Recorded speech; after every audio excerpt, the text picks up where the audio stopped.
enseñar muchas cosas, ¿no? La mesa redonda va a hablar de la libertad de expresión, los límites, las amenazas. ¿Qué es la libertad de expresión? Un tema absolutamente esencial. Como decía por la mañana, no solamente respecto de la tauromaquia como tal, sino es un tema que, afectando mucho a la tauromaquia por razones que todos sabemos, realmente afecta a la sociedad en general. Bien. Ellos van a hablar de libertad de expresión, simplemente voy a enmarcar muy brevemente el asunto. La libertad de expresión, para empezar, es un derecho fundamental que protege la difusión de ideas por parte de individuos o colectivos sin temor a sufrir censuras o represalias.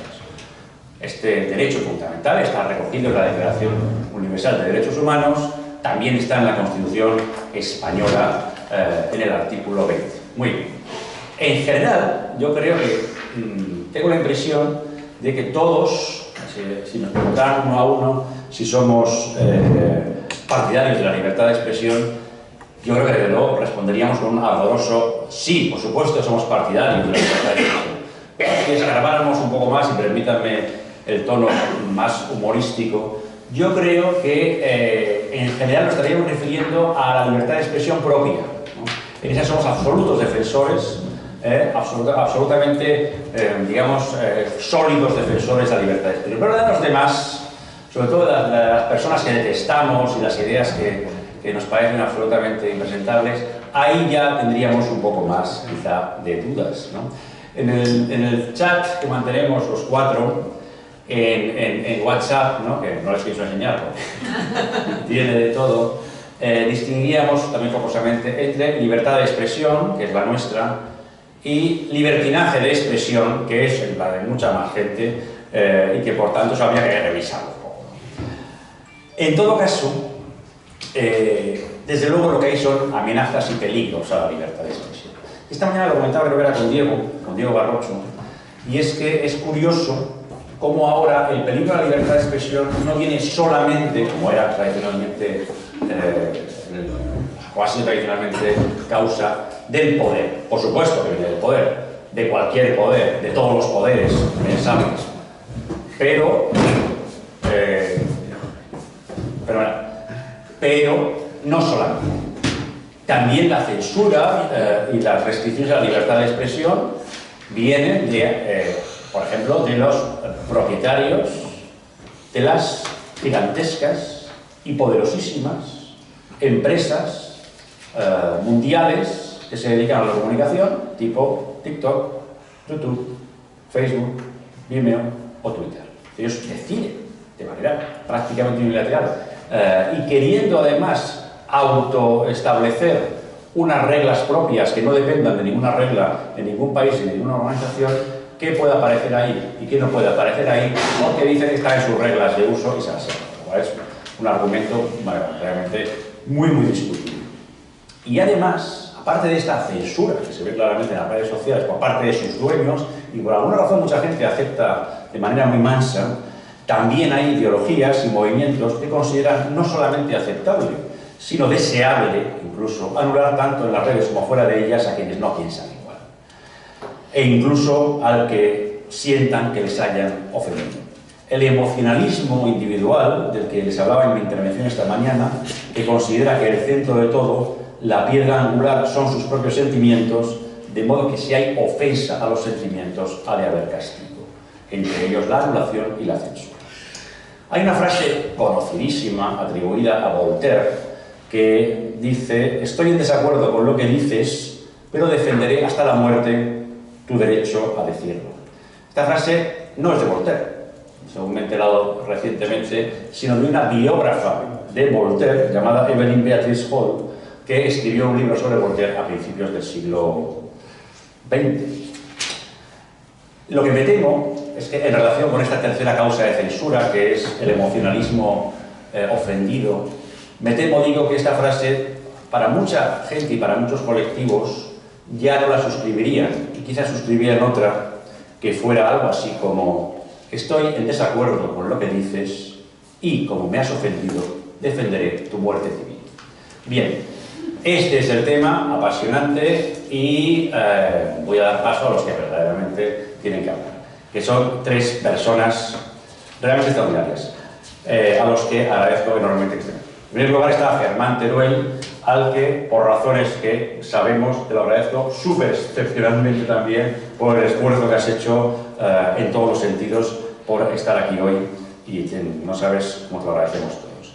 Germán es profesor de Derecho Constitucional de la Universidad de Murcia, codirector de la Cátedra de Buen Gobierno e Integridad Pública, doctor por la Universidad de Bolonia, ha participado en grupos de investigación y de expertos sobre libertad de expresión, ha coordinado académicamente proyectos ya Monnet sobre la cultura constitucional europea, ha sido asesor técnico en el Congreso de los Diputados y ha trabajado en temas de libertad de expresión, y además, más cercanamente, es frecuente autor de artículos en un blog de una fundación que se llama Hay Derecho, que quizá algunos de ustedes conozcan, y de la que soy coeditor hace muchos años, lo cual agradezco.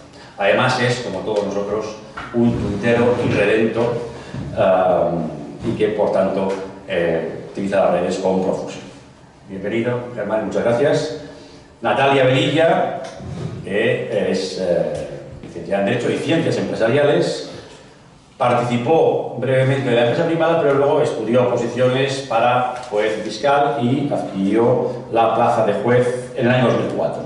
Pasó por la jurisdicción penal, por la civil, por la laboral, por un periodo de letrada del gabinete técnico de la Sala Primera del Tribunal Supremo, y ahora es magistrada de Familia y Apoyo a la Discapacidad de Móstoles, y a las 3 estaba celebrando juicios en Móstoles. Luego, también tengo que agradecer que a las 3 estaba en Móstoles y más allá, y a las 5 está aquí, ¿no? Además ha sido docente de la Universidad Carlos III, de la Universidad Europea de Madrid, de la Escuela Judicial del Instituto Superior de Derecho, es articulista habitual de El País, de Disidencia, también escribe en Hay Derecho, y ha escrito un libro que se llama Así funciona la justicia, verdades y mentiras de la justicia española, que les recomiendo vivamente.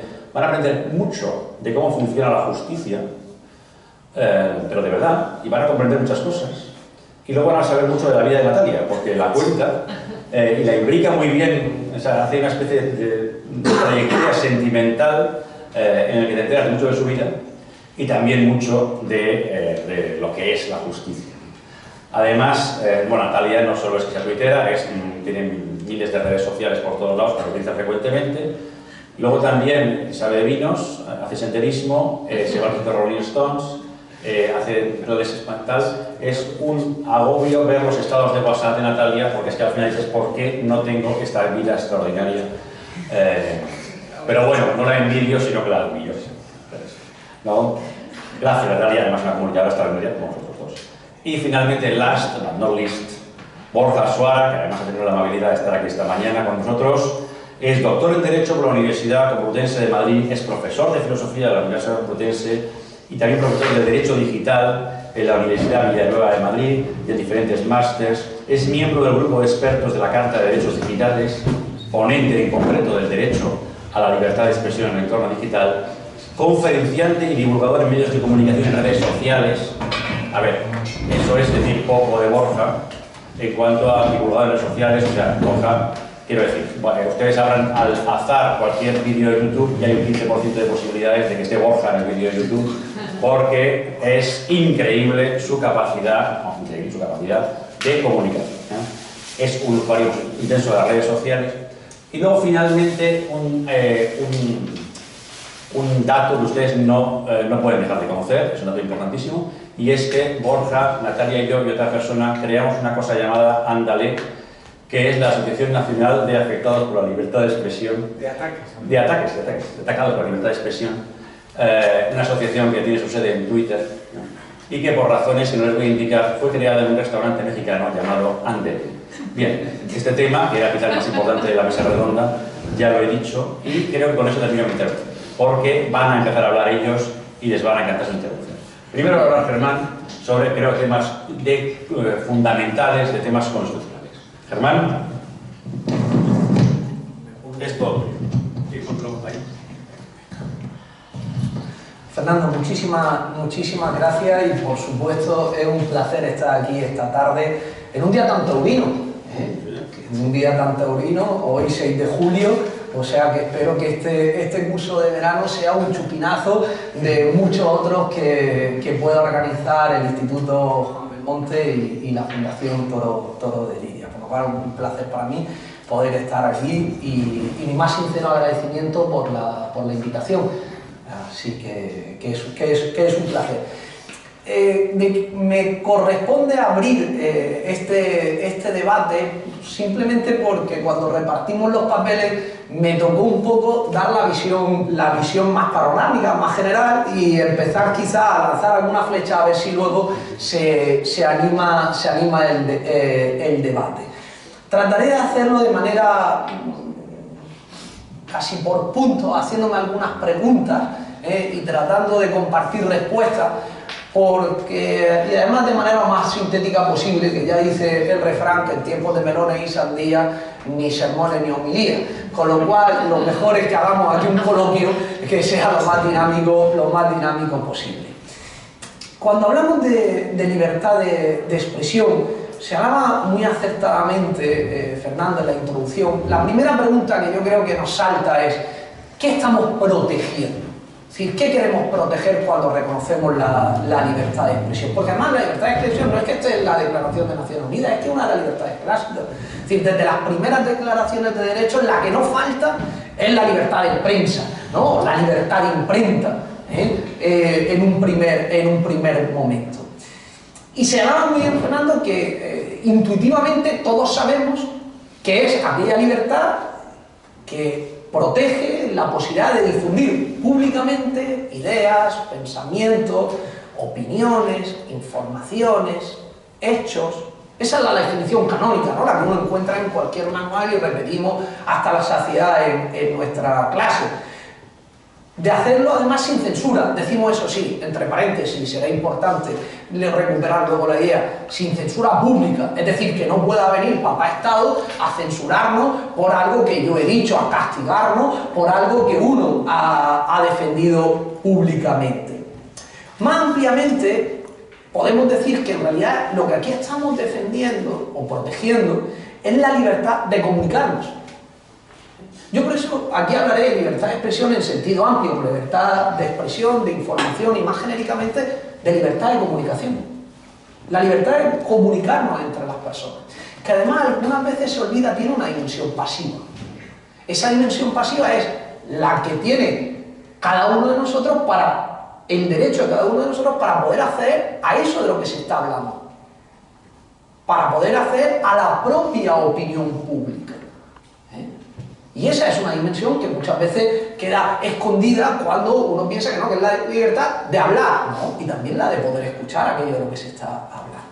Y desde esa perspectiva, si uno se aproxima jurídicamente, claro, con la libertad de expresión hay dos dimensiones muy claras. Por un lado, la dimensión como derecho. La libertad de expresión es un derecho de la persona y además, como decía antes, un derecho que llamamos de defensa frente al Estado.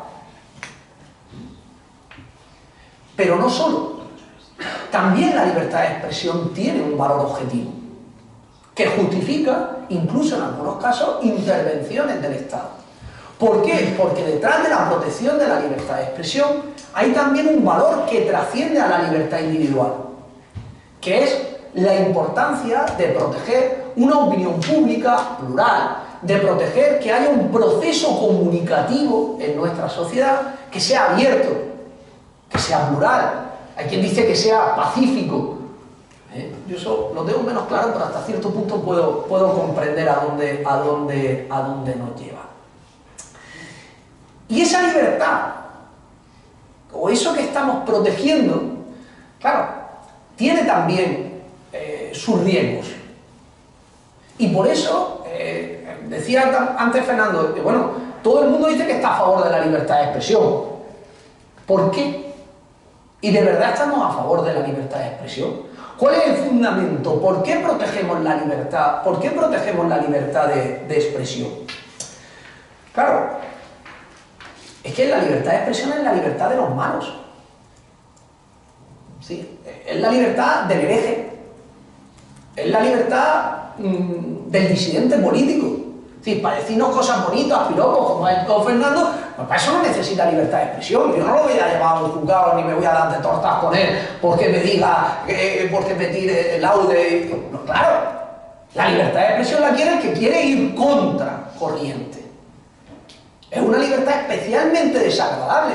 Es una libertad que en muchos casos obliga, es decir, asumir que queremos proteger la libertad de expresión, obliga a asumir que va a haber basura y que vamos a tener que tolerar un cierto nivel de basura en nuestra opinión pública, que vamos a tener que tolerar cosas desagradables. ¿Qué ocurre? Que sabemos que tolerar determinadas cosas desagradables al final es fundamental. ¿Para qué? Pues en primer lugar, para que de verdad haya una opinión pública libre, para que en ese mercado de las ideas, ¿no?, como nos enseñaron los clásicos, puedan fluir distintas formas de pensamiento sin que pueda venir papá Estado a decirnos lo que está bien o lo que está mal.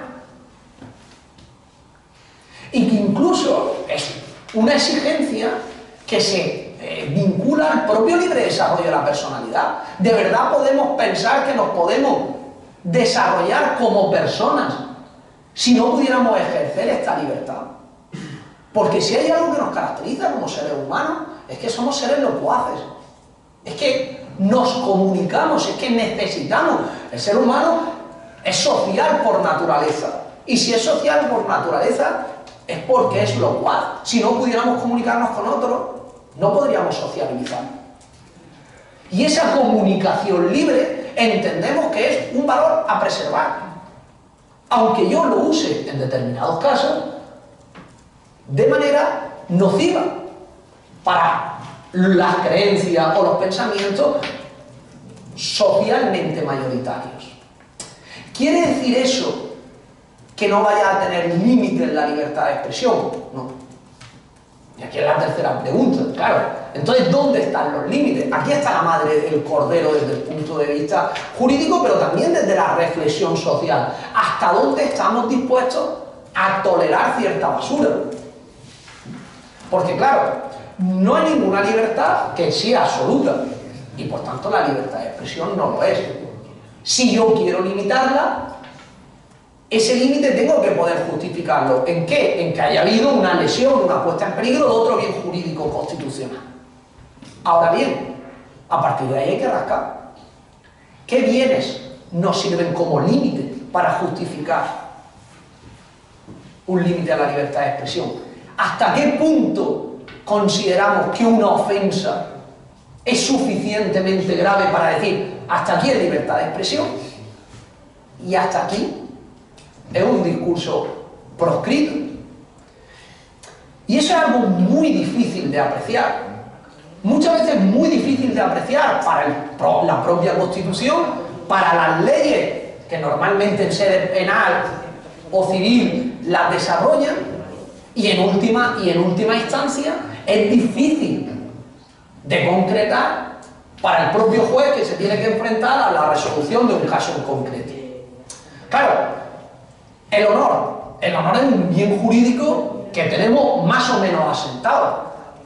Ahora bien, ¿cuándo es un insulto y cuándo nos encontramos con una crítica hiriente pero no insultante y por tanto amparada por la libertad de expresión? Bien, el honor lo tenemos claro, pero cuando llega el legislador, como parece que se pretende ahora mismo, tema de actualidad, aprobar una ley de memoria democrática, la memoria es un bien jurídico que justifica un límite a la libertad de expresión.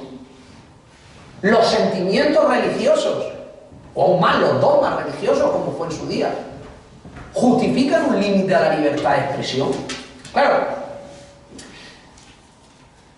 esa reflexión es donde se da de verdad la batalla en torno a qué protegemos o qué no protegemos.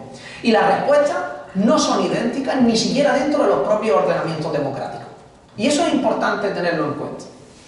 ¿Qué es más democrático? ¿Aquel que protege más el honor o aquel que protege más la libertad de expresión? Muchas veces no está claro.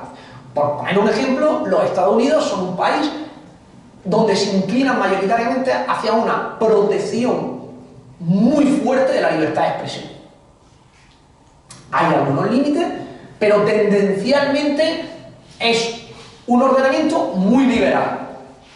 Momentos históricos han tenido donde se ha olvidado un poco de ello, pero lo dejemos eso fuera.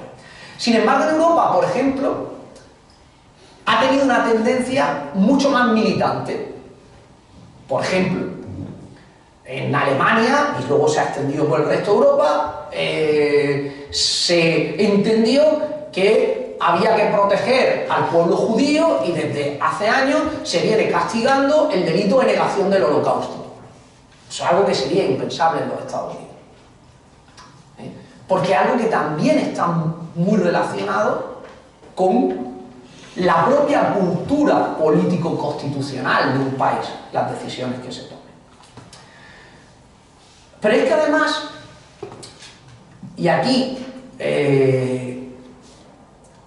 hay que hacer una reflexión, digamos, dentro de nuestros propios ordenamientos, estamos observando una evolución en la concepción de la propia libertad de expresión y de sus límites. Nosotros veníamos de un modelo de códigos penales, centrarnos en leyes, autoritarios, España, Italia, cualquiera de nuestros países. Esos códigos penales tenían una matriz común, tenían una tendencia a oponer a la libertad de expresión valores colectivos, la moral pública, por ejemplo, la religión. Pues teníamos un delito de escarnio religioso, la blasfemia, los sentimientos nacionales, la nación, delitos de vilipendio. ¿Qué ocurrió? Con la democratización fue cambiando también la comprensión de los límites hacia la libertad de expresión. Y decíamos, ojo, cuando enfrentamos la libertad de expresión con uno de estos bienes colectivos. Por lo que señalábamos antes, claro, esos bienes colectivos, la idea de la nación, son los bienes mayoritarios, la idea de la moral pública. Nos podemos cargar la libertad de expresión. Por eso, por ejemplo, nuestra Constitución, cuando habla de cuáles son los límites de la libertad de expresión, no sitúa ningún bien colectivo. Dice el honor, dice la intimidad, habla de los derechos en general de las personas, y es verdad que luego habla de la protección de la infancia, es verdad que... pero se centra sobre todo en la idea de bienes personales. Y eso llevó a una depuración del ordenamiento jurídico. Por ejemplo, ya no hay un delito contra la religión. Se modificó para que hubiera un delito contra los sentimientos religiosos, que ya era algo distinto y aún así cuestionado. Y así en muchos otros delitos se han tratado de ir democratizando. Sin embargo, y aquí quiero llegar a un tema ya para ir centrando lo que puede ser el debate, en los últimos tiempos se está detectando una clara tendencia punitivista, una clara tendencia restrictiva de la libertad de expresión. Esa clara tendencia punitivista, es decir, se han aprobado nuevos delitos que restringen la libertad de expresión, pienso en el enaltecimiento del terrorismo, pienso en los delitos de discurso del odio, pienso en las nuevas sanciones administrativas de memoria democrática, viene alimentada por una corriente que diría social, por un clima social muy liberticida. Por un lado, me atrevería a señalar un nuevo puritanismo de matriz progresista, que de repente ha encontrado en la protección de las minorías, pero a través de la sanción penal, la defensa de la identidad de determinadas minorías, aunque ello comporte restringir las propias posibilidades de debate, un marco, una línea de actuación. Y hay el mejor ejemplo, el artículo 510 del Código Penal, que regula el discurso del odio, los discursos que son ofensivos contra determinados colectivos en particular. Pero también por el otro extremo encontramos una línea con un cierto componente reaccionario que ha llevado a querer desempolvar delitos como el vilipendio a instituciones, etc. Y de hecho tenemos en los tiempos recientes un par de sentencias muy polémicas por parte del Tribunal Constitucional, una de las cuales ya nos ha supuesto una condena en Estrasburgo, y auguro que tendremos alguna más en los próximos tiempos. Esto está alimentando una cultura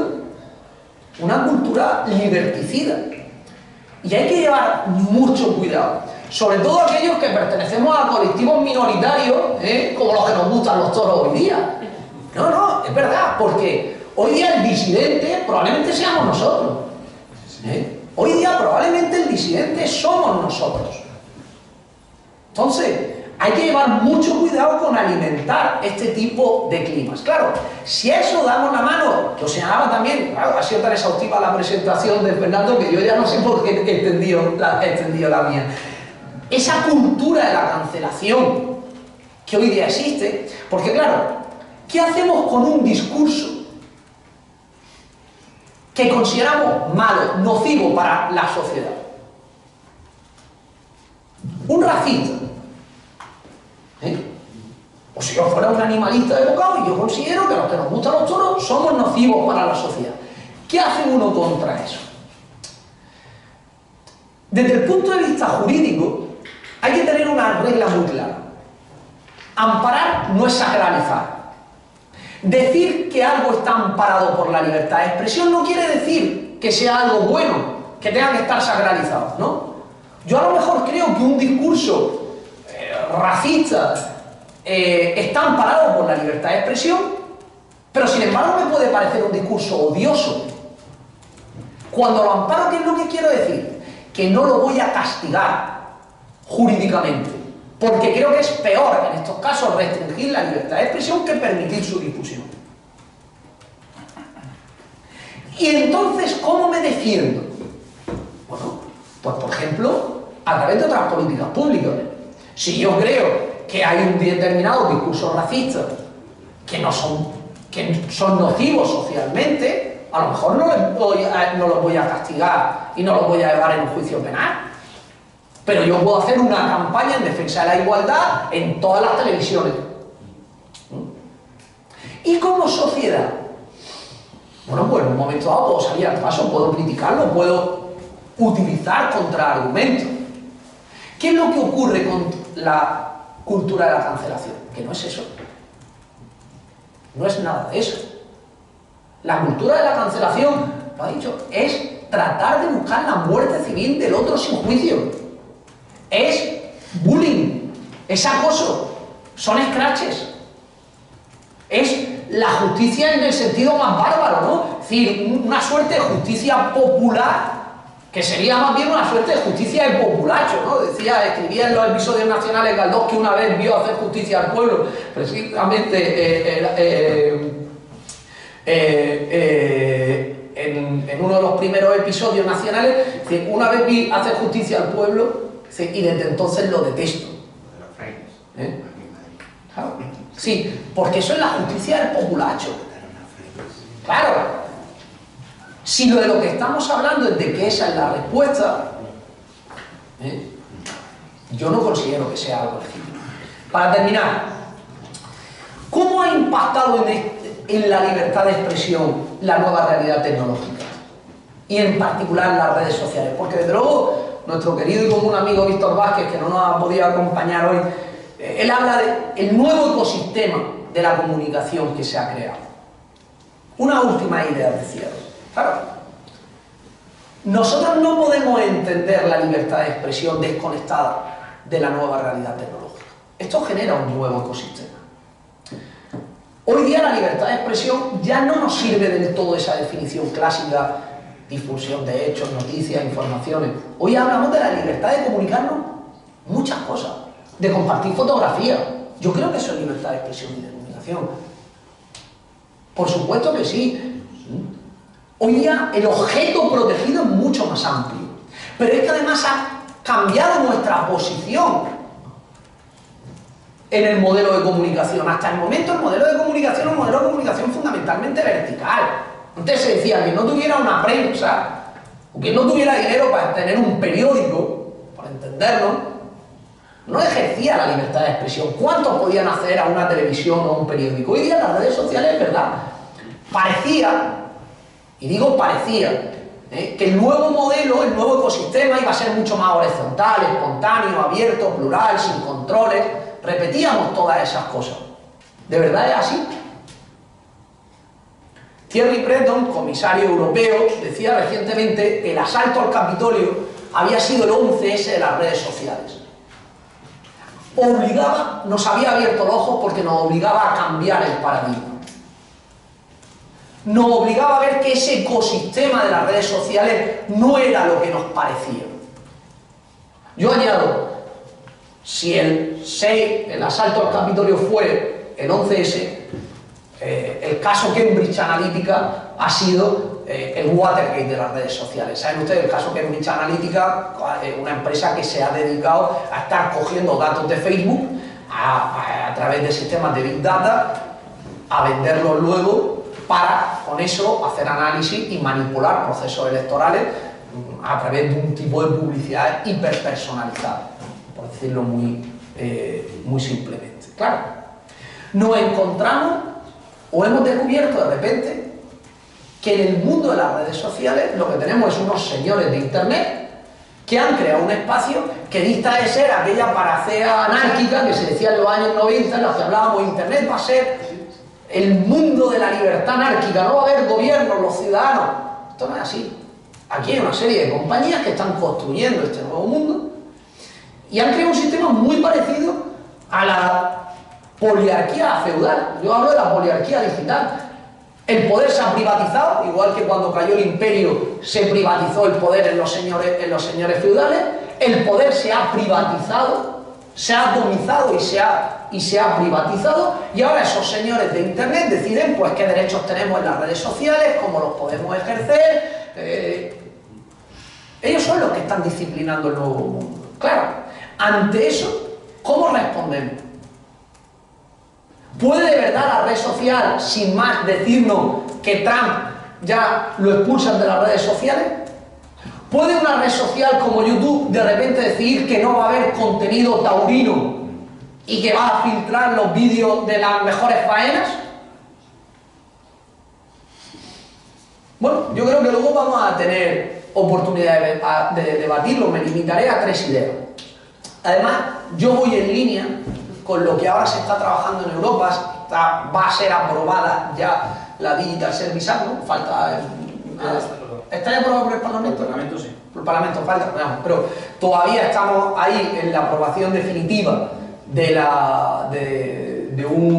una nueva regulación a nivel europeo, y yo me muevo en esa línea con matices. Lanzo los dardos para que luego podamos tirarnos flechas. Yo creo que las redes sociales son medios de comunicación y tenemos que empezar por ese reconocimiento. Unos medios de comunicación distintos, como fue la televisión distinta de la prensa. Ahora bien, ¿eso qué implica? Implica que yo creo que las redes sociales son libres a la hora de establecer sus propias políticas de moderación o de admisión. En principio son libres. Pueden decidir si quieren que haya contenido. Lo que es ilícito lo tienen que retirar, eso está claro. Si algo está prohibido y llega un juez y le dice usted retire eso, lo tienen que retirar porque algo está prohibido. Ahora bien, ¿pueden ir ellos más allá? ¿Puede una red social decir, no, mire, yo solo quiero mensajes piadosos? ¿La blasfemia estarán paradas o no estarán paradas? Perfecto, están paradas la blasfemia, yo no la quiero. Es más, no solo yo solo quiero. ¿Puede? Yo creo que en principio sí. Es su línea editorial. Ahora bien, ¿qué les podemos exigir? En primer lugar, que sean unas reglas claras, precisas, publicadas, transparentes. Y en segundo lugar, que cuando la apliquen de manera consistente. Y que además haya mecanismos que exijan una motivación y un recurso. De hecho, lo que se inventa la Digital Service Act es una suerte de sistema de arbitraje. A mí me recuerda, me suena la música, no sé cómo lo verá, a los arbitrajes que tenemos hoy día en consumo. Es decir, algo así creo que estará llamado a crearse para poder llegar y decir, usted. Y ahí es la clave, en mi opinión. Si llega, dos ejemplos, una red social y dice, está prohibida pornografía, me parece muy bien. Ahora bien, cuando llega una colega, como le pasó, y hace un libro donde pone el cuadro de El origen del mundo entonces eso no me lo puedes considerar pornografía. Y si me lo censura, no estás aplicando bien tus reglas. O por ejemplo, si tu regla es prohibición del maltrato animal, me parece perfecto. Pero entonces una faena taurina no me la puedes coger ahí, porque no es maltrato animal. Punto. Si no, tendrás que inventarte una regla mucho más precisa que diga están prohibidas las imágenes, ¿no? Pero no es un maltrato animal. Por tanto, y como conclusión, creo que en un mundo como el nuestro, si se me permite la expresión, creo que tenemos que seguir apostando por una cultura liberal, en relación con la libertad de expresión, que exige respeto, por supuesto, y que además exige, en particular en el mundo de la tauromaquia, un esfuerzo muy grande para oponerse a esas tendencias liberticidas, pero precisamente desde la afirmación de que estamos ante una expresión artística y cultural. Y eso tenemos que reconocerlo sin complejo, y aprovechar precisamente esa potencialidad para, en uso de nuestra libertad de expresión, oponernos frente a aquellos que quieren coartarla. Muchísimas gracias.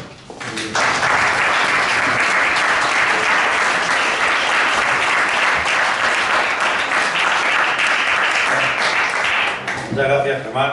Hay muchos temas aquí muy interesantes. Decía mi hermano, no Javier, sino otro hermano, que también dice cosas, una frase muy buena y además que aplica a muchas cosas, muchos sitios, y es que hay asuntos que no es cuestión de dogmas, sino de dosis, ¿no? Creo que tiene razón. Libertad de expresión sí, pero ¿cuánto? Lo fácil es el dogma, claro que sí, es dogmático, pero ¿cuánto y dónde? Por tanto, este tema de la libertad de expresión es realmente muy complejo porque chocan junto con otros temas. Luego, por otra parte, el tema de las redes sociales es un mundo en sí mismo.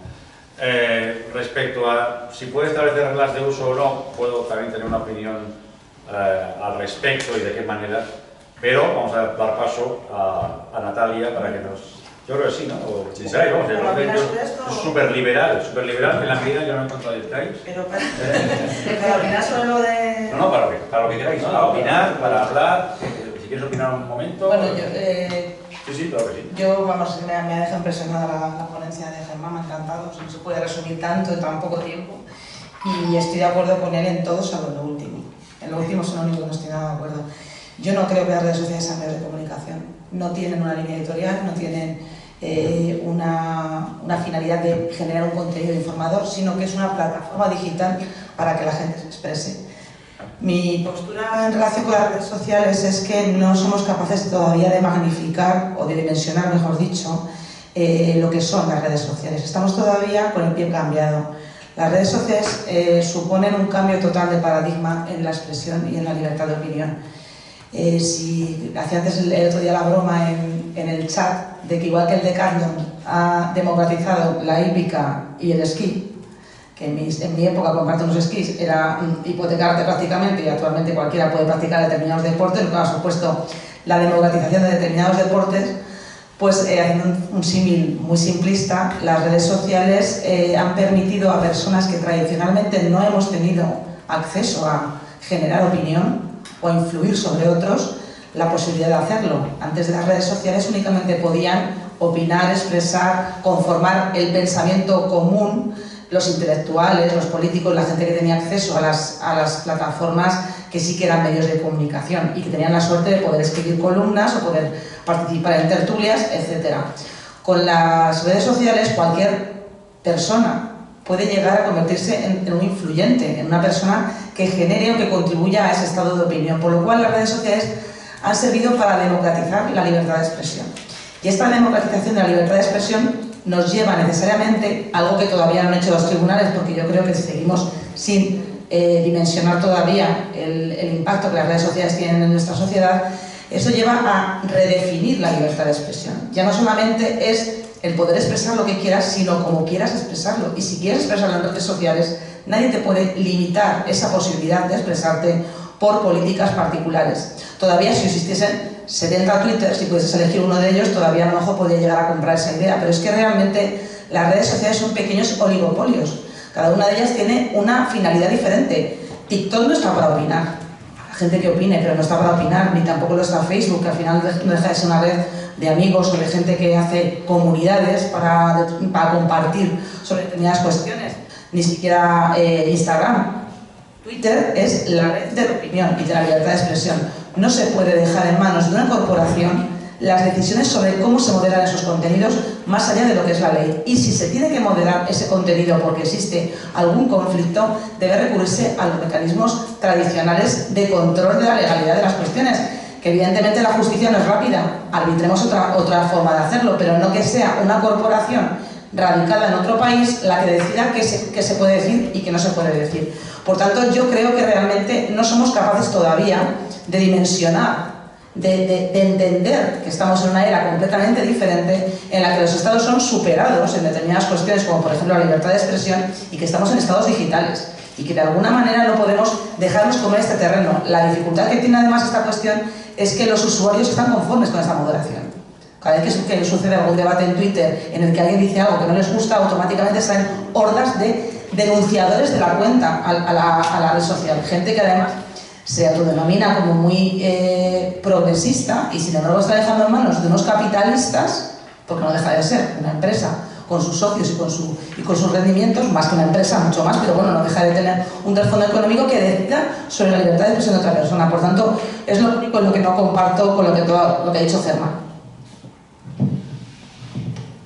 Bueno, pues a ver, en esta primera ronda yo me defino como un fundamentalista de la libertad de expresión.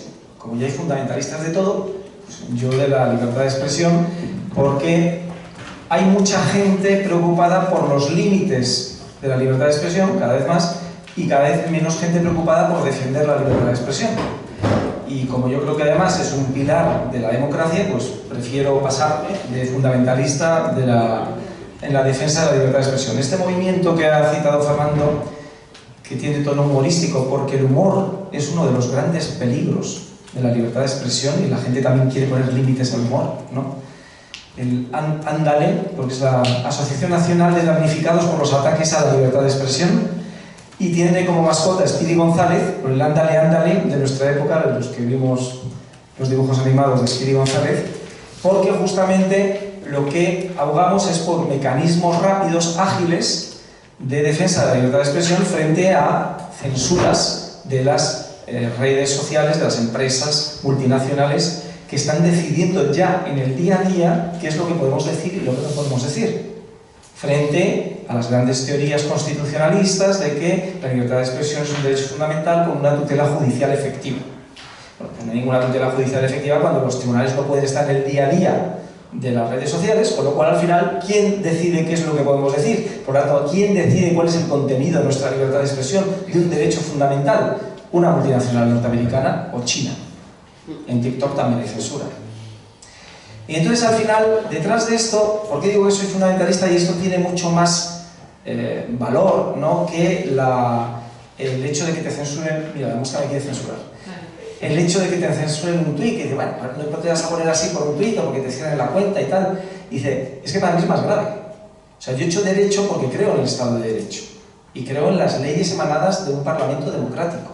Y resulta que ahora mis derechos fundamentales no están condicionados o limitados por leyes emanadas de un parlamento democrático, sino leyes que han dictado unilateralmente una empresa multinacional, norteamericana, china, me da lo mismo, ¿no? De un tipo, el CEO, el consejero delegado de esa empresa, que no lo hemos elegido nosotros democráticamente.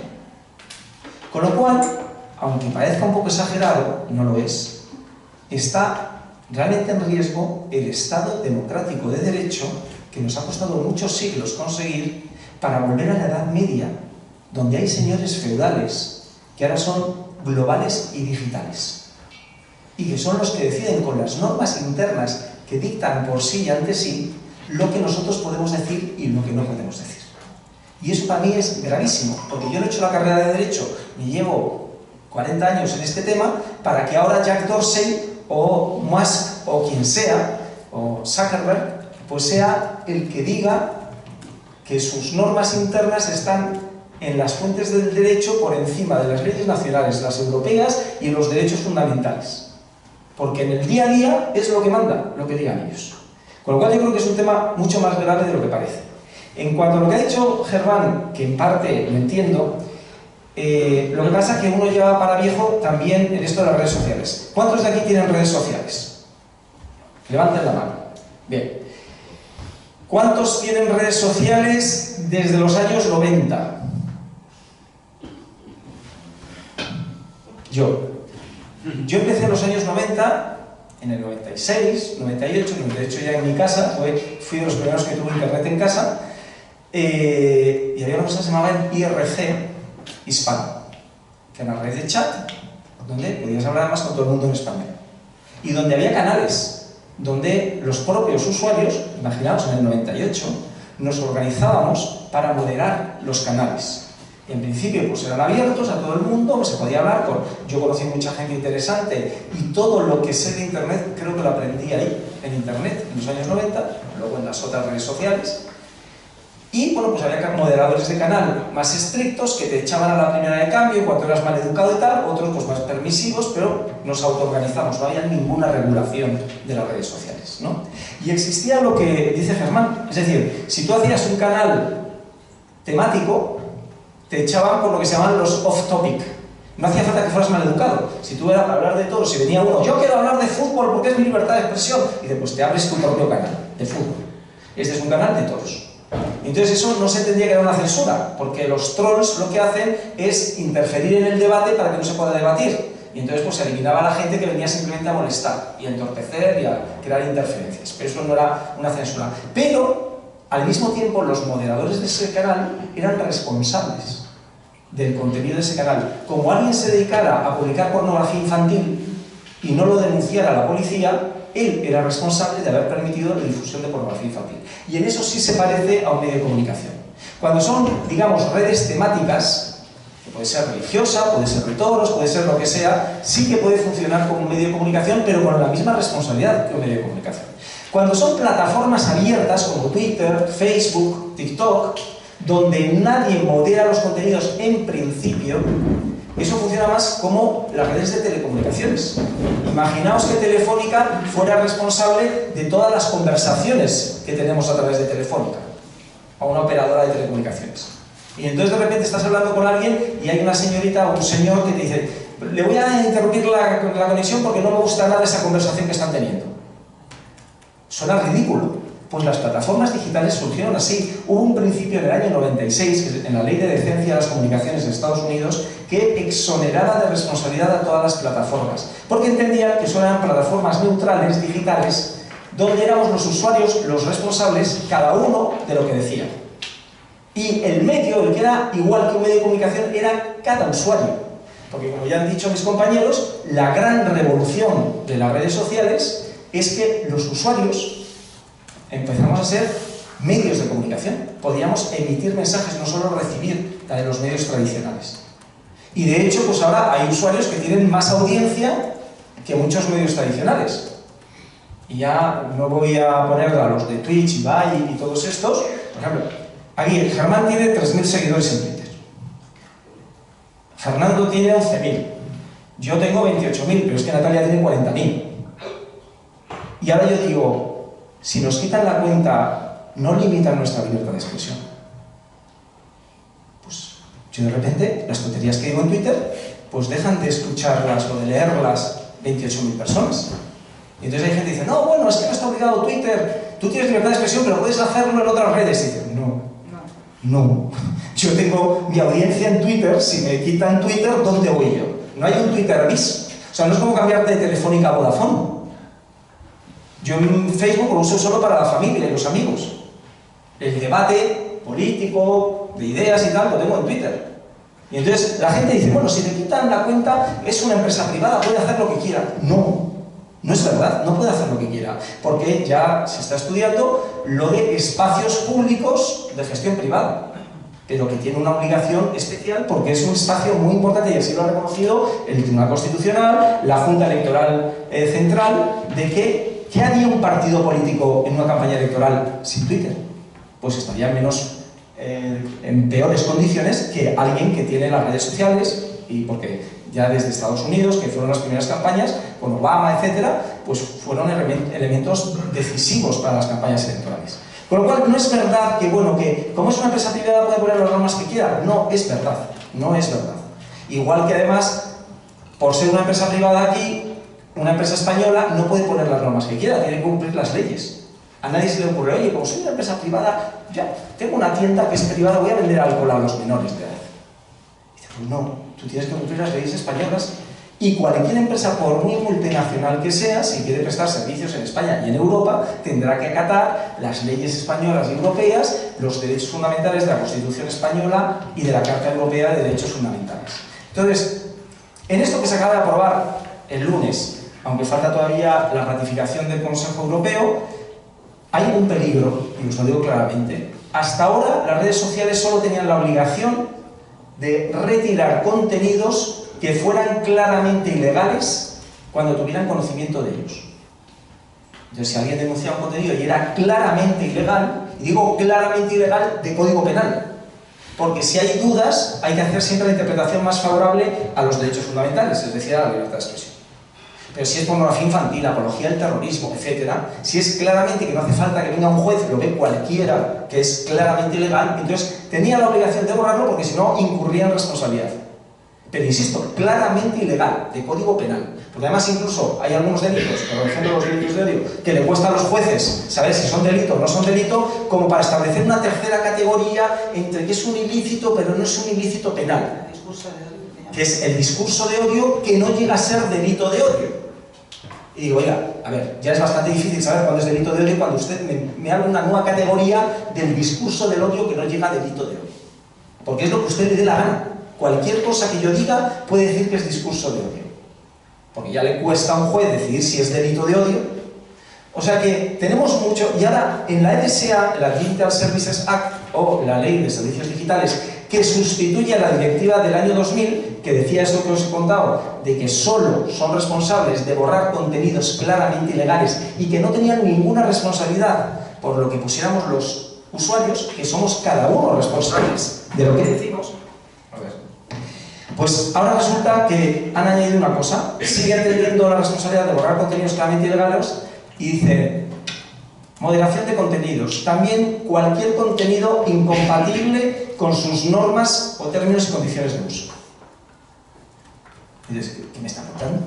O sea que con poner en los términos y condiciones de uso que no van a admitir tal contenido, lo pueden borrar, aunque no sean contenidos ilegales. Eso es la censura. Igual que borrar un contenido claramente ilegal no es censura, es cumplir la ley, y hay que denunciarlo. Borrar un contenido que no es ilegal es censura. Porque la censura no es solo la que ejerce el poder político, ¿vale? Porque siempre pensamos en la censura franquista, que es lo que está prohibido, parece, en la Constitución, ¿no? Pero la Constitución dice que está prohibido cualquier tipo de censura, no solo la del poder. Ríete tú de la censura franquista, que eran unos señores ahí con tijeras para las películas y tal, con la censura, el poder de censura que puede tener una multinacional, ¿no? De la expresión. Y todo esto viene además, sobre todo el punto de inflexión que ya se ha citado, de cuando cierran la cuenta Trump. Y todos estaban muy bien hechos, se lo merecía, porque hay que ver las barbaridades que dice y tal. Bueno, decía muchas más barbaridades mientras fue presidente y en la campaña electoral que en el momento que lo cerraron, que fueron 3 tweets chorras. Pues, no, es que ha incitado al asalto al Parlamento. Mentira, yo vi esos 3 tweets y ninguno hablaba. Lo del asalto al Parlamento, en todo caso, lo dijo en un meeting, no en Twitter. En un meeting, el 6 de enero, que dijo, marchemos al Parlamento, al Capitolio y tal. Pero en Twitter no dijo nada de eso. Y además, explicaron en redes sociales que lo cerraban no por lo que había dicho, sino por lo que podía decir. Con lo cual ya era el Minority Report. Era, a ver, eres peligroso y te quitamos la libertad de expresión.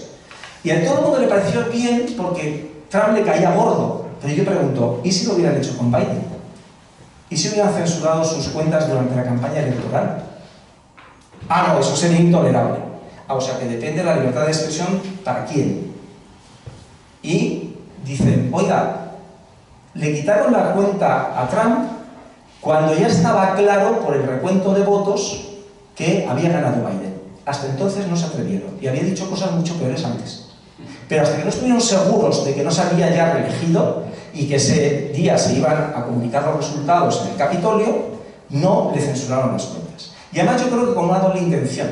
Primero, para quedar bien ante el nuevo presidente, ante Biden. Y luego como un aviso, dice, ¿ya has visto lo que hemos hecho con el anterior?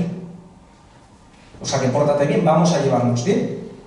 Y la tercera reflexión es, si eso lo hicieron con el que todavía era presidente de los Estados Unidos, porque todavía no se había producido el traspaso de poderes, ¿qué no harán con nosotros el resto de los mortales?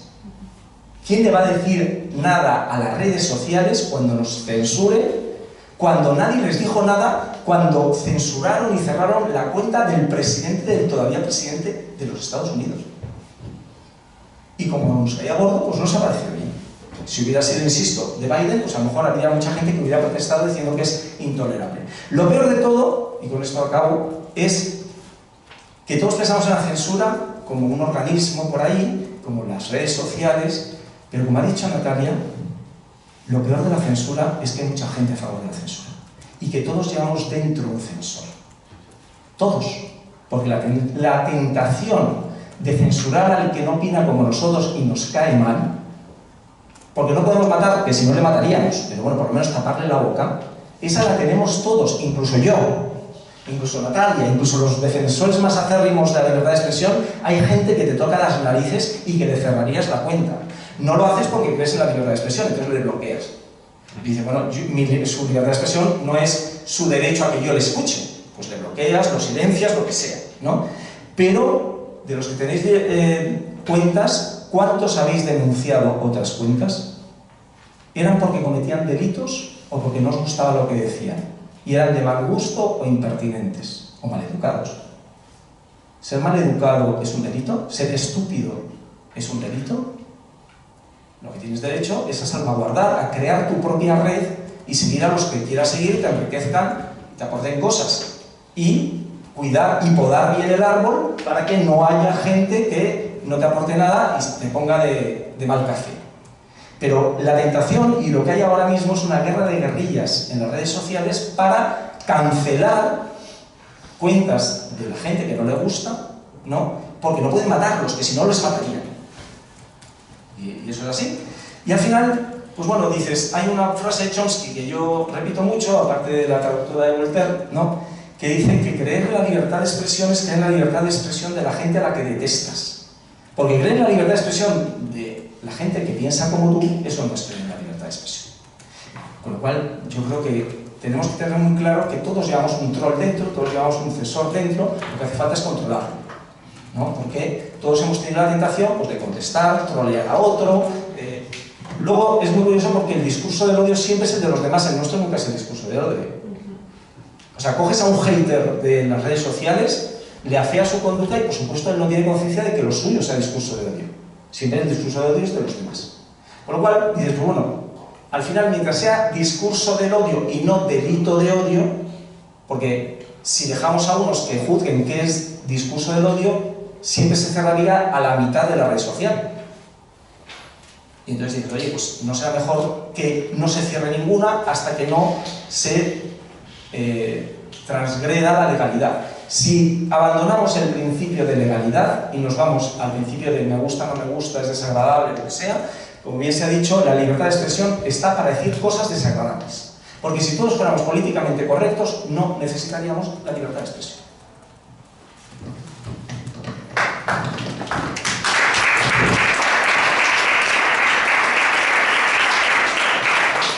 Permíteme una postilla por seguir abundando en el debate. Precisamente del final de tu intervención, bueno, cuando estábamos hablando de lo de las redes sociales y la posición de las redes sociales en relación con la libertad de expresión, se luce algo que yo creo que tenemos que enfatizar. Y es que hoy día las grandes tecnológicas no son esos operadores neutrales con los que nacieron. Y el hecho de que puedan censurar a Trump lo prueba. Pero no es solo eso. Es decir, cuando llegaba Facebook y lo que uno veía en su muro de Facebook era simplemente lo que temporalmente uno de sus amigos hubiera publicado, perfecto, eran los operadores neutrales. Ahí no había medio de comunicación, no había... Es decir, era como la telefónica. en el ejemplo, por seguir el ejemplo. Pero es que eso hoy día no es así. Uno, tienen políticas editoriales. Dos, tienen una cosa. Ilegalmente. De momento legales. Y no se ven en los Estados Unidos. En los Estados Unidos, de momento. En Europa Si no puedes sacralizar lo que están haciendo mal. O sea, de momento, su derecho no puede ir ahí. la comprensión, si hay un país que es la meca de la libertad de expresión, son los Estados Unidos, y de momento lo que nos han dicho los tribunales estadounidenses es que las redes sociales, en cuanto a su política de moderación de contenido, son absolutamente libres. Y decirle a una red social que tiene que moderar algo fuera de lo que es ilícito sería forced o compelled speech. Es decir, nosotros, si una red social quiere decir aquí solo entra un tío que sea un piadoso, si yo el Estado le dice no, usted tiene que dejar entrar el blasfemo, no, mire usted, que esto es mi casa y yo en mi casa tengo que dejar el piadoso. Y los tribunales norteamericanos lo han dicho el último en la sentencia del caso Twitter frente a Trump. Y le han dicho a Trump, mire usted, señor Trump, si Twitter ha dicho que usted no quiere que esté aquí, es su libertad de expresión. No es una state action. Entonces, se han contradicho porque le obligaron a desbloquear a determinados usuarios en Twitter, que los bloqueó porque no su cuenta tenía poder público. Pero no hay contradicción, porque una cosa es Twitter como compañía y otra es Trump como poder público que abre una cuenta en Twitter. Es decir, si yo, gobierno de España, abro una cuenta en Twitter, yo ahí actúo como un poder público y estoy sujeto a las obligaciones de neutralidad y a los deberes relacionados con la libertad de expresión que se deducen directamente de ser un poder público. Aparte de que los poderes públicos sabemos que no son titulares de la libertad de expresión. Pero una idea, simplemente decir, en lo que estábamos de acuerdo, uno, si algo está prohibido en un país, la red social tiene que quitarlo. Es decir, si yo tengo una red social que quiero que haya discurso racista y este país prohíbe el discurso racista, nadie discute que la red social tiene que cumplir con ello. ¿Vale? Es decir, lo prohibido es algo común. Es decir, es algo que ellos no pueden discutir. ¿Vale? Dos, yo creo que no son operadores neutrales. Y cuando hacen hoy día el control algorítmico que hacen, es decir, lo que nos aparece hoy día en el muro no es lo primero que han publicado. Ahí hay una línea editorial, que por supuesto no es la reunión editorial de un periódico o de una televisión, pero hay una decisión editorial que ha programado un algoritmo que condiciona lo que se está viendo, lo que nosotros estamos viendo. Entonces, ¿dónde discrepamos? Y aquí tenemos algo que en realidad estamos muy de acuerdo, y es que las redes sociales tienen hoy una función muy importante para la opinión pública. Claro, la diferencia es, ¿eso justifica que digamos que son como, es decir, que tienen que comportarse con las mismas reglas que si fueran un poder público? ¿Son, en términos norteamericanos, un foro público? ¿O son una empresa privada, aunque podamos imponerle algunas cargas y algunas obligaciones? Yo me inclino por la primera. Es decir, yo creo que son una empresa privada, que son un medio de comunicación. El Consejo de Europa, las últimas declaraciones, ha insistido en ello. No son igual que si, no sé, el ayuntamiento abre un foro, dice, para que se expresen los ciudadanos. Vale, pues entonces ahí no puede haber ningún tipo y tienes que... no, esto es una empresa. Es verdad que es tan importante que le va a imponer una carga. También debe ser y no puede poner el precio de lo que quiera, por ejemplo. A ver, Claro, allá le está obligado. A ver, sí que... Pero hay una intervención del Estado a nivel global. A ver, Y aquí hay una gran intervención. esta discrepancia estaba pactada para que nos durmierais, porque vamos a hacer un formato sálvame para que estamos muy de acuerdo. Entonces, estamos más de acuerdo en lo que parece, pero voy a explicar por qué hay una discrepancia. Porque, salvo, aparte de ser un jurista de reconocido prestigio, Germán está hablando de la vía de los hechos. Es decir, estamos de acuerdo en que los últimos... Sí, después la vaya. Estamos de acuerdo en que los últimos años, desde el 2000, que es la Directiva de Comercio Electrónico, y algo sé, porque intervine en la transposición en España con la Ley de Servicios de la Sociedad de la Información, con lo cual me la sé, la Directiva del 2000. Una cosa es lo que decía la ley, que solo debían intervenir cuando hubiera conocimiento efectivo de un contenido claramente ilegal, y otra cosa es lo que han ido haciendo las redes sociales. por la vía de los hechos, no de derecho. Yo no creo que por la vía del Yo sí. derecho, sino por la vía del derecho. Pues yo lo creo y estoy seguro porque participé en la legislación. Y entonces lo que se tuvo muy claro es que en Europa se hizo un principio de exoneración de responsabilidad porque no, ya me han censurado, porque no intervenían justamente y no había moderación de contenidos. Poco a poco, ya no, y estoy de acuerdo con Germán, no solo por la vía del algoritmo de moderación, sino el algoritmo de recomendación, que muchas veces es peor. Primero, supuestamente porque era por nuestro bien, para recomendarnos contenidos que a nosotros nos interesaban. Luego, de repente, empezabas a dejar de ver a gente en tu timeline, en tu red social, y entonces empezás a ver, o empezaron a relegar tus mensajes para que otros no los vieran o estuvieran tal. Con lo cual, ahora la DSA, el nuevo reglamento, lo que va a hacer es exigir transparencia, pero va a legalizar lo que ha dicho Germán. Si yo por eso digo que ahora sí que va a tener razón Germán, porque ahora sí lo van a poder hacer legalmente. Hasta ahora no estaba en la directiva. Y además había un principio del derecho norteamericano, por eso no me vale la jurisprudencia norteamericana, que nunca se adoptó en Europa, que era la teoría del buen samaritano. La teoría del buen samaritano era que si tú veías un accidente de coches, ibas a ayudar, sacabas a tirones al conductor y le rompías la columna vertebral, no podían exigirte una responsabilidad a ti y pedirte una indemnización. Y entonces decían que los operadores de las redes sociales, si veían contenido obsceno y lo borraban, lo hacían para que nuestros castos ojos pues no se vieran perjudicados. Y entonces no se podía exigir una responsabilidad de editor. Eso nunca se adoptó en Europa. Nunca hemos tenido esa visión mojigata, ¿no?, de la ley del buen samaritano para contenidos obscenos, ¿no?, y violentos o desagradables. Bueno, eso está cambiando. Ahora se han salido con la suya y podrán hacerlo legalmente. Con lo cual, insisto, lo único recurso que me queda es recurrir no a arbitrajes de consumo, porque creo que la libertad de expresión es mucho más importante. Yo soy partidario de un organismo tipo autocontrol de la publicidad para contenidos no publicitarios, que revisen las decisiones de censura de las redes sociales, ¿no?, de acuerdo a la jurisprudencia de la legislación española. Pero sobre todo, una última idea. Los términos y condiciones de uso de una red social son contratos de adhesión. Porque cuando dices, he leído y acepto los términos y condiciones, es mentira, ni te los has leído, ni sabes ni los has entendido, ni puedes negociarlos. Con lo cual, tampoco el consentimiento, como dice el Tribunal Constitucional, está muy diluido.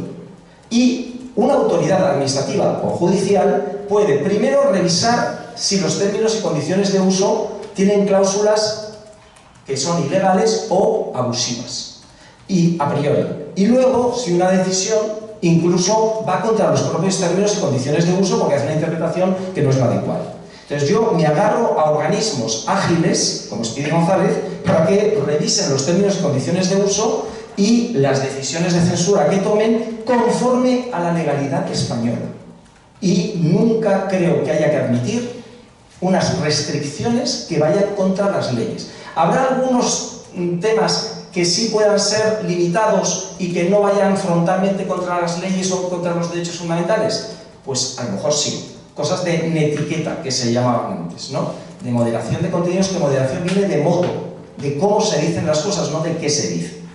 Pero fuera de eso, cuando haya algo que está amparado por la libertad de expresión, esa cláusula o esa aplicación de esa cláusula para mí es ilegal y no debe prosperar. Entonces, ¿sería ilegal mi red social para piadoso? No, porque tú has hecho una red temática. Bueno, pero entonces... No, pero tú tendrás la moderación y la responsabilidad del moderador. Claro, pero como un medio de comunicación. Claro, pero es lo que es lo No, que yo estoy hablando de dirigir redes, por ejemplo, la comunidad de Ándale. Yo soy el moderador y yo tengo la responsabilidad de que si alguien viene ahí diciendo barbaridades, si no lo borro, tengo la responsabilidad. Pero en Twitter no hay un moderador general. Pero eso es lo que la realidad ha superado. Lo explica muy bien Villaverde en su último libro sobre los poderes salvajes. Es decir, hoy día Google, o sea, Twitter ejerce de moderador. ¿Nos gustará más? Pero si no tiene una obligación general, si la DSA dice que no tiene una obligación general de moderación, pero lo sigue diciendo. Es decir, ojo, que la ley diga que no tiene obligación no quiere decir que sea ilegal el que la ejerza. Que esa es la discrepancia de la aproximación. Tengo que censurar salvajemente a los dos. Sí, sí. Además, me encanta. No, llevamos un censor dentro. Yo no, fuera. Natalia tiene que explicar cosas muy interesantes y ya estamos. Bueno,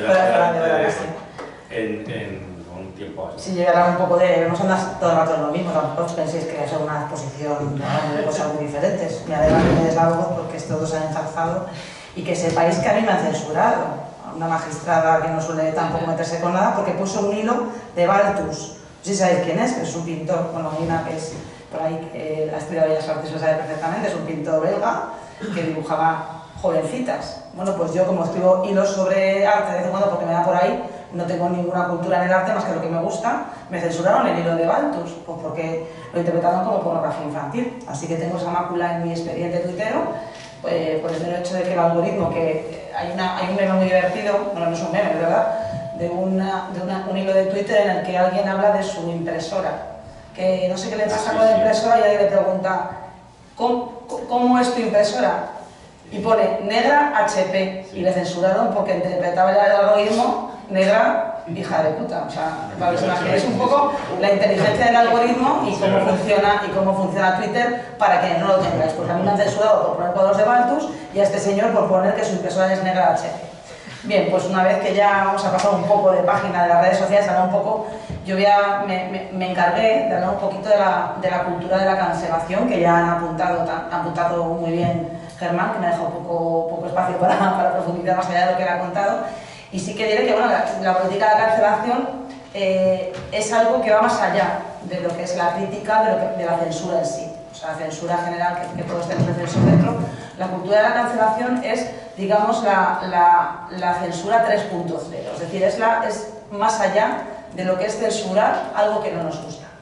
Para que podamos hablar de política de cancelación, que es algo que se ha acuñado más recientemente, tenemos que tener en cuenta que esta cultura o esta manera de comportarse en el mundo, en el entorno público, va más allá de la crítica desabrida o de la crítica abierta o incluso de la solicitud de que se retire un contenido en Twitter. La política de la cancelación lo que busca es la cancelación de la persona en sí.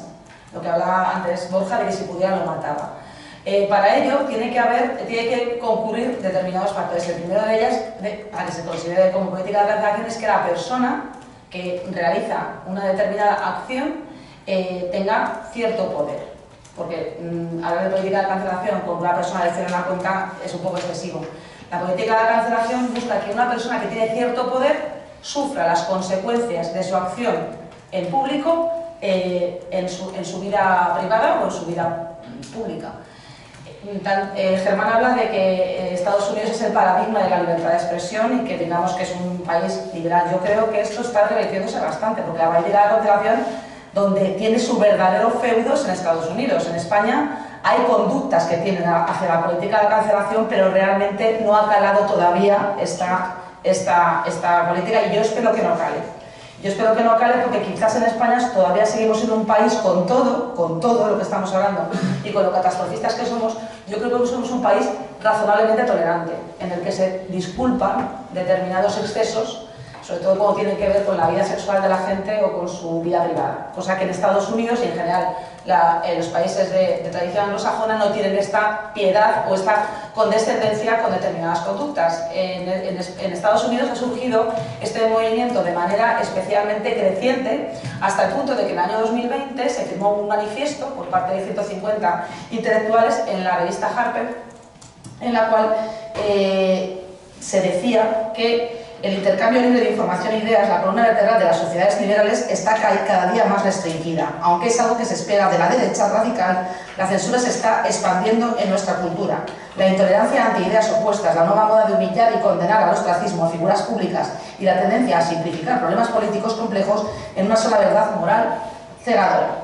He querido destacar este párrafo porque la cultura de la cancelación tiene su especial, digamos, caldo de cultivo precisamente en el progresismo, o en el llamado, la cultura woke, que le llaman americana. Noam Chomsky, que antes lo ha mencionado Fernando, y que es un paradigma de la libertad de expresión, también lo ha mencionado Borja, fue uno de los firmantes. Este lingüista, pues, él dijo que lo firmó como otras tantas cosas que firma, que tampoco se le pone especial interés a lo que está firmando, hasta que se dio cuenta de la reacción tan radical que tuvo la firma de manifiesto precisamente por críticas desde el progresismo americano. Noam Chomsky se considera a sí mismo un intelectual de tinte progresista más que conservador, y él se dio cuenta de la importancia que tenía el haber firmado este comunicado a raíz de las reacciones que hubo al mismo.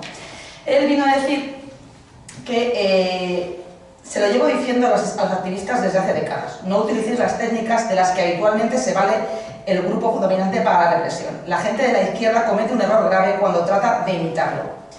Es equivocado por principios, es equivocado tácticamente, es un regalo para la extrema derecha y le viene de perlas. Esto es lo que dijo Noam Chomsky a raíz de las críticas recibidas contra esta cultura de la cancelación por parte de estos 150 intelectuales. Y a mí me suena también un poco a determinados movimientos que también están existiendo en España, aunque no podamos hablar exactamente de la cultura de la cancelación. Digamos, deseo de imponer una opinión única, unas ideas únicas, una unidad de pensamiento que no admite ningún tipo de cuestionamiento, ningún tipo de fractura ni de matiz, que es la consecuencia de la polarización a la que todos estamos asistiendo de los últimos años, al final es caldo de cultivo de lo contrario, porque al final el género humano es un género que tiene cierta capacidad de reacción ante lo que se le impone. Y al final está sucediendo en Estados Unidos con los trumpistas, pero también está sucediendo en España. Esta manera de imponer determinados discursos totalitaristas, fundamentalistas, como por ejemplo la tortura no es cultura. Si tú dices que te gustan los toros, eres absolutamente y abiertamente un asesino que no mereces que te contraten en ningún sitio porque te gusta ver sufrir a los animales. Es un ejemplo porque estamos en un foro taurino, pero existen otras cuestiones. Al final lo que alienta es todo lo contrario. Que acciones, digamos, populistas o de determinados grupos reactivos frente a esta cultura woke o cultura progresista extrema en la que existe una única batería de ideas, porque además es que actualmente las ideologías se han convertido en una especie como de adscripciones a un bloque de ideas. Si tú eres progresista tienes que ser ateo, feminista, LGTBI, antitaurino y además ser pues, animalista y si es posible vegano. Y si eres conservador, te tienen que gustar los toros, tienes que ir a misa, tienes que ser heterosexual, tienes que además considerar que, yo sé, que los impuestos son todos malos. Entonces esto ya no existe ningún tipo de fisura, son los dos bloques ideológicos que tienes que te están imponiendo. Y al final, a través de estas conductas totalitarias, a través de la cultura de la cancelación, pues está alentando movimientos en contra. Como dice este señor, como dice Chomsky, es un error el tratar de imponer una determinada única idea, porque al final lo que estás consiguiendo es darle voz a gente estúpida, a gente que al final va a decir cosas que realmente son objetivamente absurdas, porque son héroes que se atreven a decir aquello que los demás no dicen por temor a ser cancelados. A ellos no les importa ser cancelados y se convierten en la luz del mundo en posturas que realmente, desde el punto de vista objetivo, si no existiese esta manía de censurar hasta el extremo lo que hacen, a lo mejor no tendrían ningún predicamento. Esto lo pongo en relación también un poco con ese efecto Streisand que sucede en redes sociales, que basta que quieras que una cosa se oculte para que de repente se convierta en totalmente popular. Que eso es algo también muy de las redes sociales y que al final es un caldo de cultivo también para esta polarización. Hay que diferenciar, por tanto, esta cultura de la cancelación de lo sano que es criticar. O sea, realmente yo mantengo, y bueno, no soy la única que lo mantiene, pero yo creo que es uno de los medidores del nivel de democracia de un país es su tolerancia a esta libertad de expresión. La libertad de expresión entendida como tolerancia a la crítica, como tolerancia al pensamiento completamente diferente al tuyo. Porque, como han dicho mis compañeros antes, aceptar lo que dicen, los que piensan como tú, no tiene ningún mérito, todo lo contrario, ejerce un reforzamiento de tus propias ideas y una retroalimentación en bucle que tampoco aporta nada al debate, porque para que me digan lo que yo ya pienso no merece la pena este debate. Por tanto, lo que hay que fomentar es la crítica, incluso la crítica desabrida, incluso la crítica que pueda ser muy molesta, porque nadie ha dicho que la libertad de expresión implique ser una persona sensata, o que diga cosas interesantes, o que seas ilustrado, o que incluso tengas cultura. La libertad de expresión ampara a los estúpidos, a los necios, a los groseros, a los machistas, a los racistas, a todas las personas que tienen una idea y que siempre y cuando esta idea no vaya en contra de la ley, porque el único límite que existe a la libertad de expresión desde mi punto de vista es la ley. Y aquí enlazo, haciendo un inciso también con algo que ha comentado antes Borja, que se tiende a pensar, la gente que que no es jurista, pero también los juristas, cada vez más, pero peor, que todo lo que no nos gusta tiene que ser delito. O sea, en general todo lo que no nos gusta tiene que ser delito. Es un poco esa concepción antigua de que todo lo que no nos gusta es pecado, todo lo que no va va en contra de la moral cristiana es pecado. Pues esto es un poco lo que va en contra de la moral colectiva que alguien decide, tiene que ser delito. Y este es otro caldo de cultivo de esta política de la cancelación. No necesariamente las cosas que no nos gustan, incluso no necesariamente las cosas que son ilegales, son delito. Hay cosas que son ilegales porque van en contra de leyes civiles o la protección civil de determinados derechos fundamentales que no necesariamente tienen que ser delito. Es decir, que a mí me ofendan por una cosa que se dice en redes sociales no tiene por qué ser un delito. Puedo ejercitar la acción que me corresponda para defender mi honor, mi intimidad, mi imagen, lo que tenga que defender. Esta también es otra tendencia que existe cada vez mayor de que todo se tiene que penalizar. Por tanto, existe una hipertrofia del derecho penal respecto de determinados delitos, a lo que ha hablado también antes Germán. Ahora, por una parte hemos pasado de descriminalizar determinadas conductas a recriminalizar otras, volviendo otra vez como hacia atrás. O sea, todos estos delitos de odio, delitos contra los sentimientos religiosos, delitos de enaltecimiento del terrorismo, que con todos mis respetos no fueron creados precisamente para perseguir tweets de Cassandra. Contra el discurso cívico. O contra el discurso cívico que no sabemos ni lo que es. O sea, y dentro de poco habrá probablemente el delito de machismo o el delito de antifeminista o alguna cosa de esta, porque al final llega un momento en el que todo lo que nos desagrada tiene que estar penalizado por el Código Penal, lo cual no tiene por qué. Entonces, claro, aquí tenemos las dos reacciones desde mi punto de vista. Estamos los fundamentalistas de una determinada tendencia política o ideología política como bloque que tiende hacia la cancelación. Ahí se manejan como nadie con determinados medios de comunicación y en redes sociales y que buscan la muerte civil de esa persona. Es decir, cuando alguien dice algo que se considera contrario a esta moral común, neopuritana, muchas veces, en determinadas cosas, porque al final los extremos se tocan, nos encontramos que se busca que esa persona sufra consecuencias en su vida privada. Alguien dice una cosa inconveniente en Twitter y lo que se busca es que se le despida, que además no se le vuelva a contratar en ningún sitio y a ser posible que no se hable de esa persona para nada. Como digo, en España esto no está excesivamente desarrollado todavía, aunque bueno, hemos asistido a determinados intentos con Nacho Cano, con Miguel Bosé y sus locuras antivacunas, pero no hemos llegado al nivel de Estados Unidos en el que esto sí que se ha hecho carne, se ha hecho ejemplo en bastantes aspectos. Y luego tenemos la otra cara de la moneda, digamos, el otro bloque de ideología encorsetada que utiliza los tribunales para acallar determinadas conductas que consideran contrarias a también su propia moral. Por lo cual al final tenemos unas maneras diferentes de luchar contra lo que no nos gusta. No se respeta la libertad de expresión porque todo es susceptible de ser considerado una ofensa a los sentimientos religiosos, todo es susceptible de ser considerado una apología del terrorismo o un enaltecimiento del terrorismo. Y olvidando en todo caso también el principio de intervención mínima penal.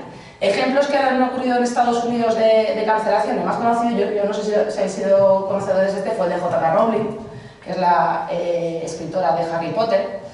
Tuvo la mujer la ocurrencia de opinar en relación en un tuit que decir que personas menstruantes borraba a las mujeres. Ya sabéis la lucha que existe dentro del feminismo entre las que están en contra de la inclusión de las mujeres transexuales como en el grupo de mujeres y las que diferencian a las mujeres biológicas de las que luego se convierten en mujeres desde el punto de vista por cambio de sexo. Entonces, J.K. Rowling tuvo a bien considerar que no se podía borrar a las mujeres biológicas por la integración de las personas transexuales que adquieren el género femenino, o el sexo femenino, mejor dicho, en la categorización de mujeres. ¿No? Pero esta mujer la censuraron completamente. Claro que tenía la suficiente fuerza o suficiente poder como para seguir hablando de la misma idea y se ha convertido en una persona que opina habitualmente sobre esta cuestión, pero se ha tachado de transfoba, en determinadas librerías de Australia dejaron de vender sus libros, hubo un descenso de las ventas de Harry Potter cuando se produjo esta opinión en público en Twitter, aunque bueno, esto todo se olvida y parece ser que ahora está otra vez volviendo a su lugar, pero es uno de los casos característicos. Existen otros casos de cancelación, pero no se refieren a la expresión. Todos habéis oído hablar del movimiento Me Too, que fue el primero que empezó con esta política de cancelación, pero no se refiere a a expresión, sino a supuestos delitos de libertad sexual, Woody Allen, este hombre, Kevin Spacey, y incluso Plácido Domingo, que sabéis que se empezó a decir que había tenido comportamientos de acoso sexual en los últimos 30 años y le cancelaron sendos conciertos en San Francisco y no sé si fue en Filadelfia, porque había unas mujeres que decían que aquí en España no se había quizás sea ejemplos de política de la cancelación. Lo que pasa es que sí que es verdad que en estos casos no se está hablando de temas de libertad de expresión, sino de, digamos, de delitos que no tienen ninguna vinculación con la libertad de expresión, sino más bien con la libertad sexual. Lo curioso de la libertad, de la política de la cancelación, es que no busca la redención. Es decir, en el supuesto en el que a alguno de estos incautos se les ha ocurrido salir en redes sociales o haciendo un comunicado de prensa o en prensa, una entrevista, decir que lamentan lo sucedido, da igual, no pasa nada. Tú sigues cancelado, hagas lo que hagas, aunque te des golpes de pecho. Da igual que un juez haya absuelto a la persona que ha sido acusada por un determinado delito, da igual. A la política de la cancelación no le interesa encontrar la verdad de las cosas. La política de la cancelación quiere humillar, machacar, anular, desterrar de la vida social y de la muerte civil. Y esto es un problema grave que yo creo que en España tenemos esa amenaza. Confío en la sociedad española para hacer de parapeto de estas tendencias. Yo confío, porque yo creo que realmente en España estos temas se dan de otra manera. Hay un libro muy interesante que os recomiendo leer, aparte del mío, que no tiene nada que ver con esto, aunque prometo escribir alguna vez sobre libertad de expresión. Hay un libro muy interesante que os recomiendo, que ha escrito Fernando Vallespín, no sé si sabéis quién es un politólogo que escribe además en El País, y además creo que es profesor de la Universidad Complutense. Bueno, pues este libro, que se llama La sociedad de la intolerancia, que no tiene desperdicio, son solo 150 páginas o 200, pero es que no tiene desperdicio, página que lees, página que te encanta como lo explica, cuenta en un caso suyo particular de política de la cancelación. Él en la clase, ¿no?, de teoría política, creo que era. Y entonces, en una de las clases por las tardes, creo que era en un posgrado en la Universidad Complutense, y tenía alumnos de Estados Unidos, y luego tenía alumnos españoles. Entonces se le ocurre decir una frase que dice todos los años, hablando de Hannah Arendt. Hannah Arendt, pues, pensadora alemana de descendencia judía, que escribió sobre todo los orígenes del totalitarismo, entre otras cuestiones. Hablando de Hannah Arendt, se le ocurre decir en clase que, por cierto, estuvo relacionada sentimentalmente con Martin Heidegger. Martin Heidegger, que en aquel momento era el filósofo de moda en Alemania, 20 años más mayor que ella, una persona muy admirable y por tanto alguien que desde el punto de vista intelectual era llamativo, y ella, mujer joven y atractiva. Se le ocurrió decir esta frase y automáticamente uno de los alumnos americanos, al acabar la clase, le dijo que él exigía una rectificación pública por lo que había dicho, porque era totalmente sexista y machista.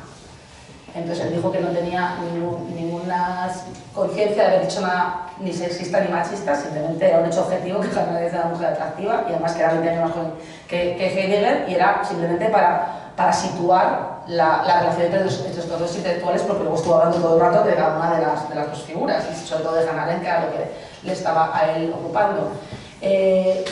El alumno americano firmó una carta con los demás alumnos americanos que presentó en la dirección de la Universidad Complutense para que despidieran a Fernando Vallespín.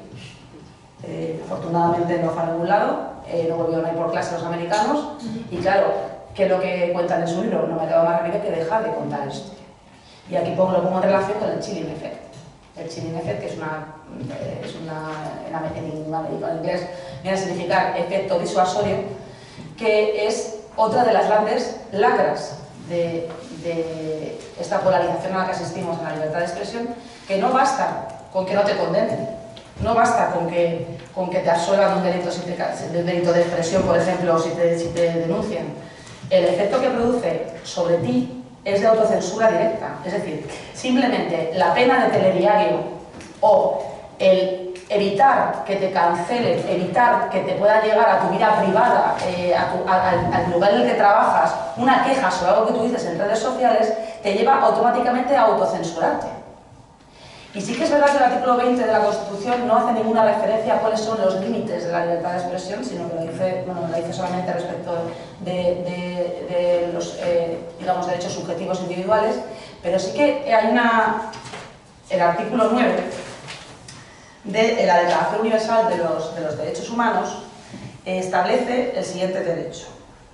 Todo individuo tiene derecho a la libertad de opinión y de expresión. Este derecho incluye el no ser molestado a causa de sus opiniones, el de investigar y recibir informaciones y opiniones y el de difundirlas, sin limitación de fronteras por cualquier medio de expresión. Por tanto, simplemente el denunciar un tuit sobre algo que tú no tiene ninguna incidencia legal, más allá de que es desagradable o que es una bordería o que es algo pues necio directamente, supone ya que te han molestado en el ejercicio de tu libertad de expresión. Y esa molestia al final tiene muchísimo más impacto sobre la manera en la que tú vas a ejercitar tu derecho a la libertad de expresión que una verdadera condena, una verdadera sanción. Eso es lo de menos. Al final, ¿cuántas condenas tenemos a lo largo del año por delitos, por ejemplo, relacionados con la libertad de expresión? Muy pocas. Y aparte que además, las pocas veces que a España le dan para el pelo en el Tribunal de los Derechos Humanos han sido todas por delitos de opinión. Y nos va a caer otra dentro de poco precisamente por lo de la bandera, el caso bandera, que va a caer, pero vamos de cabeza. Las pocas veces que a España nos han enmendado la plana en el Tribunal de Derechos Humanos, han habido otros casos, pero sobre todo han sido por delitos de opinión. Por tanto, hay pocos delitos de opinión que acaban siendo sancionados. Sin embargo, ¿cuántos de ellos son abiertos a diario en nuestros tribunales? ¿Cuántos asuntos hemos conocido de gente que ha sido llevada a los tribunales para que luego, en primera o en segunda instancia, se acabe absolviendo a esa persona? Produciendo dos efectos. El primero de ellos, el chilling effect del que hablaba para el resto de personas. ¿Yo para qué me voy a meter en el berenjenal de opinar algo que va contra lo que la gente piensa más o menos? ¿Para qué voy a decir yo nada de los toros? Ya me callo yo, ¿para qué? ¿Para qué voy a decir yo que me gustan los toros? Si total, esto al final me va a traer más problemas que otra cosa. Pues yo no hablo de los toros, yo no hablo de política, yo no hablo de tal, yo me callo. Con lo cual te autocensuras. Por una parte, el chilling effect. Y en segundo lugar, aún más peligroso yo creo todavía, convertir en héroes auténticos idiotas. Esto lo he dicho yo, pues así. Gente que es auténticos bobos, gente que no tiene ninguna capacidad de razonar, que dicen chorradas para llamar la atención. Y todo eso nos ocurre en varios ejemplos de letras de canciones rap, por ejemplo, de tweets absurdos o de manifestaciones públicas hablando de la Virgen de no sé qué. Se me ocurren así, para que nada más por decir, uy, quiénes son las personas, pero para que todo el mundo sepa quiénes son. Que son personas que si no hubiesen sido investigadas penalmente, habrían pasado, esto es un desastre, habrían pasado sin pena ni gloria. Gente, bueno, pues ahí se queda, pues un tío que ha puesto no sé qué, ya está. Acordáis del tuit de Zapata, el concejal de Madrid, hablando de cómo caben 600 judíos no sé cuántos judíos ¿cómo meterías a no sé cuántos judíos en un mini, con un 600 en el cenicero, que es una burrada, con finos totalmente necia, sin ningún tipo de gracia, y que le sacaron el tuit 4 años después de haberlo puesto solamente para perjudicarle políticamente. Pues todo este tipo de comportamientos que habían pasado sin pena ni gloria los convertimos de repente en adalides de la libertad, se convierten de repente en referentes outsiders, referentes disruptivos de una sociedad que necesita estos referentes, lanzando al final produciendo al final el efecto contrario, que es convertirles en héroes. Por tanto, no creo que sea tampoco una buena idea el fomentar la persecución de determinados delitos de expresión a sabiendas todos, incluidos los fiscales que acusan, incluidos los jueces instructores, que eso va a acabar en nada, porque al final lo único que conseguimos es generar un estado de opinión de que estas personas son héroes de la libertad de expresión, o como sucede con la política de la cancelación en los casos que acabo de mencionar, caldo de cultivo de populismos y de mentalidades totalmente de extrema derecha o de extrema izquierda, según sea, para conseguir al final su minuto de gloria y su lugar en la opinión pública por contraposición a aquello que al final acaba volviéndose contra uno, porque al final la democracia es sabia y todos acaban volviendo contra cada uno de nosotros. Ha sido un poco caótico porque como al final he tenido que enlazar lo de los demás. Si me dejas una postilla sobre. Venga, ya lo, por eso, ya, y ya me despido. Y me despido. No, yo despido. Bueno, a ver, por experiencia propia, después de más de 25 años de redes sociales, yo os puedo decir una cosa, que efectivamente solo hay una cosa, una censura peor que la políticamente correcta, que es la autocensura. Pero que la única forma, no solo la mejor forma, sino la única forma de defender la libertad de expresión es ejercerla. En la medida en que nos vayamos callando, van ganando los censores, los de la cancelación. A mí me han intentado linchar muchas veces. Incluso han intentado llevar a mi universidad quejas por cosas que yo defendía en las redes sociales. Cuando ya te ven que no te callas ni debajo del agua, te dejan de molestar. Porque si ven que eres bizcochable y que te pueden adentrar, pues entonces al final te linchan. Y entonces cuando ven que no te callas y que dices, y además te lo tomas con humor, porque yo a los trolls es que me gusta. Me va la marcha y entonces cuando viene un troll, me gusta el toreo de salón y les pego un par de pases. Además, no hay cosa que más le fastidie, es que te lo tomes con humor en vez de que te sientas muy ofendido y que nunca pierdo los papeles, con lo cual eso les pone todavía más nerviosos. Bueno, pues la única, de verdad, después de 25 años, la única forma de luchar contra todo esto es ejercer nuestra libertad de expresión, porque si no, van ganando los malos. Muy bien.